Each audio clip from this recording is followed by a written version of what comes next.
Hello, Dimsdale. I'm Jet You Betcha with today's editorial, which technically makes it a Jetatorial. With IRS layoffs and uncertainty, some taxpayers are reconsidering filing their returns.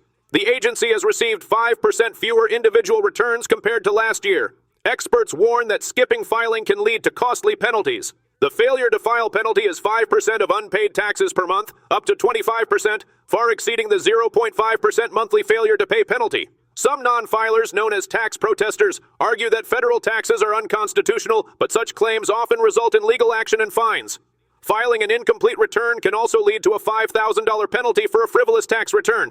Experts advise filing on time or requesting an extension to avoid penalties. The IRS continues enforcing tax laws despite cutbacks, and taxpayers are encouraged to comply to prevent financial and legal consequences. A heartbreaking news. A man was fatally shot after entering a booby-trapped house in St. Matthews, South Carolina, on Monday. Authorities found 34-year-old Jordan Dove with a gunshot wound, believing he was checking on a vacant family member's home. Investigators determined that a shotgun was rigged at the back door to discharge upon entry. The weapon was dismantled and the scene secured. Dove was transported to a hospital but did not survive.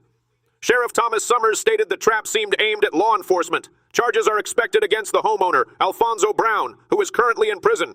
Officials say this was an isolated incident and poses no threat to the public. The investigation remains active. In other updates, a Barrow County Sheriff's deputy and a Winder police officer rescued an infant trapped in a burning apartment in Winder, Georgia.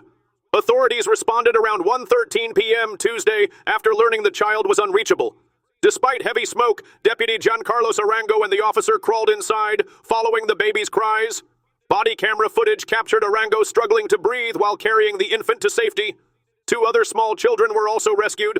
All 3 children and both officers were hospitalized for smoke inhalation, but are expected to recover. The fire, contained to one room, was extinguished by the Winder Fire Department. Officials praised the swift response that prevented further harm. In another update, a Pennsylvania hiker, Colin Leby, discovered Freddie, a missing 6-month-old golden retriever, trapped in a coal pit on Sharp Mountain. Freddie had been lost for a week in freezing temperatures, prompting an extensive search by owners Pam and Joe Palco, who used social media, flyers, search dogs, and drones. Leby, hiking with his own dog, spotted Freddie and managed to rescue him. Freddie, who lost about 10 pounds but remained in good health, was reunited with his grateful family. The Palcos were relieved and thankful for the community's support in bringing Freddie home. From all of us here, stay classy, Dimsdale!